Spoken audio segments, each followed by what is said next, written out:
Assalamualaikum warahmatullahi wabarakatuh. Perkenalkan, nama saya Satrio Kinayong, NPM 23110-617. Pada kesempatan kali ini saya akan membuat sebuah video penjelasan untuk tugas ulangan akhir semester saya, yaitu pembuatan aplikasi sederhana berbasis create, read, update, delete, dan beberapa fitur tambahan seperti print, import PDF. Jadi langsung saja, kurang lebih aplikasi saya akan berbentuk seperti ini, yang mana akan menampilkan data dari barang-barang dari toko furnitur Wijaya. Saat ini ada 5 data sementara, dan mungkin saya akan mendemonstrasikan sambil menambah-nambah data, mengubah data, atau menghapus data. Jadi langsung saja kita masuk ke penjelasan codingannya. Di sini ada 3 file Python, yaitu main.py yang berupa codingan utama, kemudian ada crud.py. crud.py ini berupa codingan yang akan kita panggil nanti fungsi-fungsinya untuk menggunakan fitur create, read, update, delete. Dan ada koneksi juga yang tidak kalah penting, yang mana koneksi ini menghubungkan codingan kita ke database yang sudah kita buat. Jadi kita masuk ke main.py nya seperti biasa, kita mengimport sebuah sistem dan kita mengimport modul dari Qt5, yaitu Qt Widgets. Dan dari Qt Widget kita import juga Qmain window, Qfile dialog, dan kita import dari plugin fpdf, kita import fpdf. Selanjutnya kita import fungsi-fungsi yang sudah kita bahas tadi, yaitu simpan, read all, ubah, hapus, cek nama barang yang berasal dari crud. Selanjutnya seperti biasa kita membuat sebuah kelas baru, itu kelas for main, dan kita deklarasikan fitur-fitur, bukan fitur-fitur sih, semacam atribut-atribut dari UI yang sudah kita buat. Kurang lebih saya membuat ada tabel barang. Tabel barang ini fungsinya untuk menampilkan data barang. Kemudian ada button tambah, kita hubungkan agar button-button ini bisa digunakan untuk menambahkan data atau untuk keperluan kita lah pada di widget nanti. Dan ada self load data untuk menampilkan data yang sudah seperti saya singgung tadi. Jadi kita langsung saja masuk ke fungsi devload data, yang mana ini untuk keperluan menambahkan data. Jadi ketika kita panggil self tabel barang tersebut, kita gunakan perulangan for raw data. Di dalam sebuah read all ini kita membaca datanya, membaca baris datanya. Jadi kita buat sebuah variabel bernama row self tabel barang, yaitu row count. Jadi menghitung berapa baris tabel yang ada di tabel barang. Kemudian kita bikin sebuah perulangan baru, yaitu for call data in enumerate row data, yang mana ini akan menghasilkan self tabel barang item row kolom Qt widget row kolom Qt widget Qt table widget item. Jadi Qt table widget item itu karena kita menggunakan widget dari table widget item, maka kita menampilkan data-data yang ada di barang. Kurang lebih hasilnya bakal seperti ini nih. Ini adalah hasilnya. Selanjutnya kita masuk ke fitur kedua, yaitu create. Dengan menggunakan fungsi tambah data, kita menggunakan try dan mendeklarasikan mendeklarasikan variabel yang mana value-nya adalah atribut-atribut yang sudah kita buat di main UI. Yang pertama ada line edit, itu edit text, nama barang, itu nama barang text, stock text, yaitu edit stock text, dan harga text, yaitu edit harga text.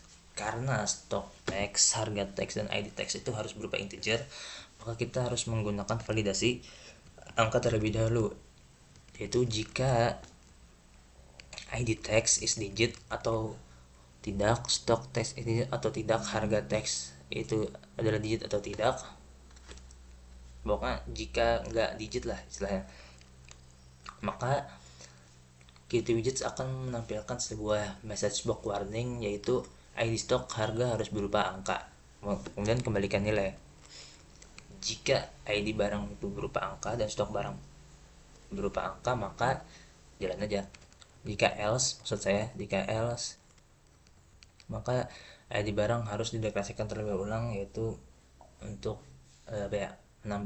mengubah tipe datanya menjadi integer. Kemudian di sini ada validasi juga, yaitu if not nama barang. If not nama barang ini untuk validasi nama barang itu tidak boleh kosong. Dan ada validasi nama barang tidak boleh sama atau duplikat, agar nantinya ketika tabel barang itu tidak boleh sama, tabel barang itu takutnya sama ya, jadi menduplikasi data, maka kita gunakan validasi nama barang tidak boleh sama, yaitu if check nama barang kita ambil dari fungsi dari create tadi, kitty widget nama barang sudah ada.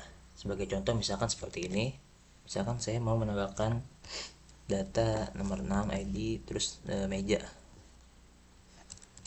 dengan quantity misalkan 2 aja, kemudian ini 10.000 misalkan 10.000 lah, tambah, maka kitty widget akan menampilkan sebuah error, yaitu nama barang meja sudah ada.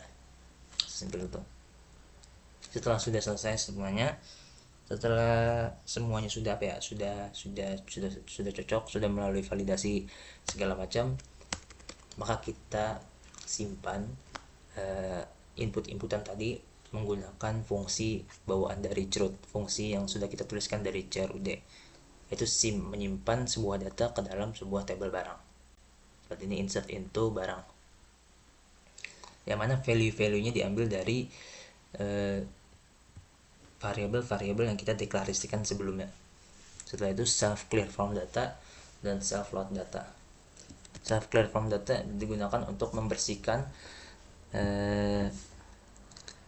line edit yang kita gunakan sebelumnya untuk menambahkan data. Sebagai contoh misalkan di sini saya menambahkan data lampu saja kita tambahkan. Nah, maka line edit langsung bersih dan data lampu otomatis ditambahkan dan ditampilkan secara real time di table.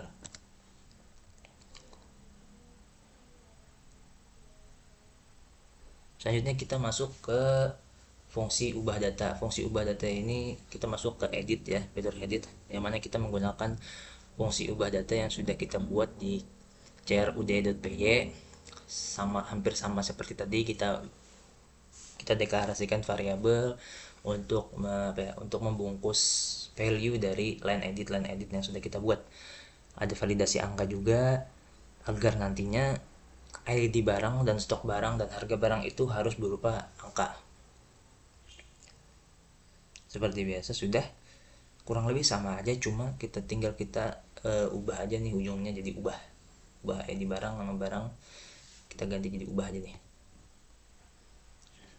Karena untuk mengubah data harus menggunakan ubah kan. Sebagai contoh misalkan di sini saya mau mengganti stok di sofa menjadi 4, maka kita ganti aja cuy, sofa 4, harganya mungkin menjadi 450.000, ubah. Nah, selanjutnya kita masuk ke delete. Di delete kita hanya memerlukan ID text sebagai acuan kita untuk menghapus data mana yang ingin kita hapus. Maka dari itu kita hanya mendeklarasikan ID textnya saja. Kemudian kita rubah ID text tersebut menjadi integer. Lalu kita tampilkan sebuah queue message box untuk sebuah konfirmasi user apakah benar-benar ingin menghapus data, yaitu dengan menggunakan confirm. Kita deklarasikan confirm message box self konfirmasi hapus. Ketika nilai itu ketika confirm itu memiliki nilai true, maka data sukses terhapus. Sebagai contoh misalkan tadi kita hapus saja lampu misalkan 6, hapus, yes, maka data berhasil terhapus. Lalu ada cetak PDF barang. Cetak PDF barang ini merupakan fitur untuk mencetak apa-apa saja yang ada di tabel barang kita dengan format PDF. Jadi pertama-tama kita deklarasikan sebuah variabel bernama data, yang mana value-nya adalah fungsi dari read all dari CRUD. Jika data tidak jika data tidak memiliki fungsi, atau jika data itu tidak memiliki value, maka key message box itu akan menampilkan data kosong, tidak ada data yang untuk dicetak. Kemudian kita panggil fungsi dari fPDF dan beberapa fitur tambahan seperti add page, set font, kita set fontnya seperti ini, dan beberapa penyesuaian yang nantinya untuk menampilkan sebuah PDF lah. Dan kurang lebih hasilnya bakal seperti ini nih, cetak di PDF. Misalkan di sini kita tempel saja laporan gaji, yes, tinggal kita buka di PDF tadi foldernya.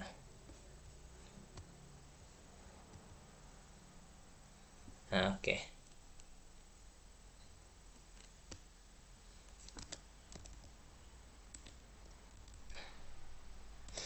Nah, mungkin itu saja penjelasan dari saya. Sebelumnya saya meminta maaf jika tugas saya ini memiliki banyak kekurangan, yaitu saya sadar bahwasanya tugas ini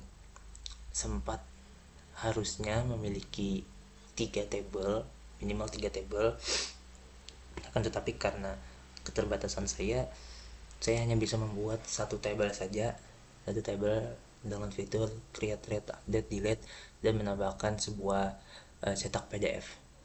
Jadi sebelumnya saya meminta maaf akan hal itu, dan juga saya meminta maaf karena keterlambatan saya dalam pengumpulan tugas, karena tadi malam MySQL saya ada problem sehingga saya tidak bisa merecord file tugas saya ini. Itu saja yang dapat saya sampaikan. Sebelum penutup, saya ucapkan terima kasih sebanyak-banyaknya untuk Bapak Harjo selama kurang lebih 4 bulan dalam semester 4 ini sudah memberikan kami pengajaran yang saya rasa cukup baik dan cukup bisa mudah dipahami. Oke, itu saja yang dapat saya sampaikan. Saya Satrio Kinayung, pamit undur diri. Assalamualaikum warahmatullahi wabarakatuh.